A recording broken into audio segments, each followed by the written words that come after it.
Sikiliza mdogo wangu, mimi shida yangu ni kusaidie. Ndio shida yangu. Ukisema uondoke huyo, anakutafuna hapo hapo. Umeona kichwa alivyokuelekezea hicho? Hicho kichwa amekuelekezea kwenye mguu wako. Ni kwa sababu tu, haya sema ukweli wako. Hizo ndizo umezipata wapi? Nisamee, nimezipata hapo hivyo. Yaani umezipata hapo shamba la nani?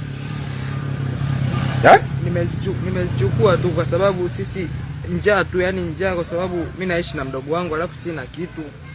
Sasa ndio uje kuiba kwenye mashamba ya watu. Yaani uje kuiba. Sasa haya angekugonga huyo angekuruma.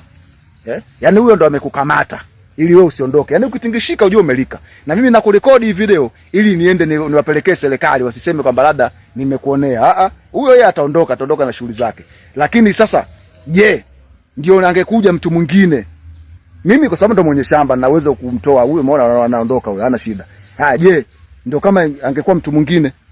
Singekuua mdogo wangu? Ndio, lakini sitorudia tena, nisamee. Yaani kwa nini wewe watalishe maisha yako kwa eti kwa sababu ya ndizi hizo? Ndizi hizo ndio utalishe maisha yako kuingia mashamba watu kuiba. Sasa mdogo wangu mimi nakuachia kwa sababu yule jamaa usimwona anakuachia. Anaondoka. Lakini usije ukarudia. Tulia hivyo hivyo. Tulia hivyo hivyo, muache aondoke. Usije ukarudia tena. Ukija ukirudia kitakacho kukuta. Tulia hivyo hivyo, ukihangaika atakuula wewe, atageuka watarudi. Tulia hivyo hivyo. Usije ukaingia tena mashamba ya watu. Mashamba ya watu wengine ya watu hawaingii.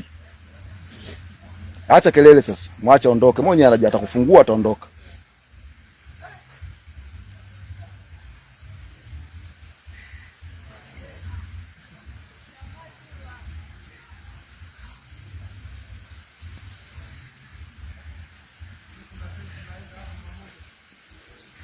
Shusha huo mzigo hapo chini. Uondoke zako.